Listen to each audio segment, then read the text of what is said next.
dia, na graça e na paz de nosso Senhor Jesus Cristo. Ouça nossa mensagem no WhatsApp e também no YouTube.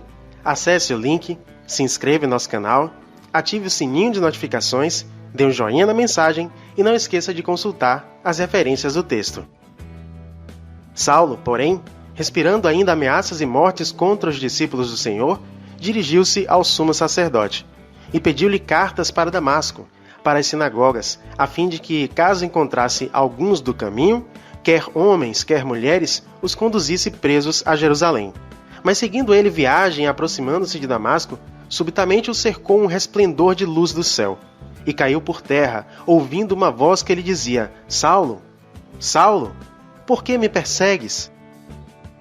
Esse texto se encontra em Atos, capítulo 9, versos de 1 a 4. Saulo, como era seu nome em hebraico, estava decidido a destruir a igreja de Cristo. Estava totalmente cego pelo zelo que tinha pelo judaísmo. Conscientemente, ele achava que estava fazendo a obra de Deus enquanto condenava muitos cristãos à morte. João capítulo 16, verso 2. Ele não queria erradicar os cristãos apenas de Jerusalém, mas de todas as cidades vizinhas. Ele foi ao sumo sacerdote e conseguiu uma autorização para ir a Damasco, com o intuito de prender os cristãos de lá, pois ele sabia que aquela cidade tinha um potencial comercial muito grande, e se eles não fossem impedidos, o evangelho se espalharia pelo mundo. No começo, eles eram chamados de vários nomes. Um deles era o de seguidores do caminho. Por isso, no verso 2, o texto diz que se encontrassem alguns do caminho, ele os prenderia.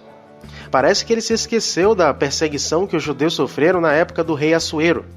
Amã queria a morte de todos os judeus, até mesmo de mulheres e crianças. Ester capítulo 3, versos de 8 a 13. Mas assim como Amã foi impedido, Saulo também não levaria adiante os seus planos de destruir os cristãos. No caminho para Damasco, por volta do meio-dia, ele foi atingido por uma forte luz e uma voz que o perguntava: Saulo, Saulo, por que me persegues?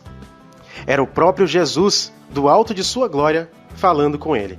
Deste dia em diante, a vida de Paulo mudou completamente. Ele foi o último apóstolo, separado para o evangelho com todos os dons que ele tinha. Paulo foi recrutado fora de Jerusalém, para que fosse separado dos judeus, a fim de ser aquele que iria exaltar o nome de Cristo entre os gentios, entre todas as nações. O homem faz os planos, mas Deus dá a direção. É Ele quem nos chama para que possamos dar bons frutos. João capítulo 15, verso 16. Por isso, quando você ouvir o chamado de Deus, atenda de todo o coração, tendo a certeza de que sua vida nunca mais será a mesma. Querido Deus, obrigado por esta palavra, pela sabedoria e conhecimento que o Senhor nos concede. E obrigado por fazer de nós aquilo que somos. Todos os dias, o nosso coração vai sendo moldado pelo Senhor para que sejamos do seu agrado, em cumprimento às nossas orações. Te pedimos, Senhor, que as nossas vidas sejam um reflexo do caráter de Cristo, nosso Senhor. Essa é a nossa oração, nossa gratidão e pedidos, em nome de Jesus. Amém.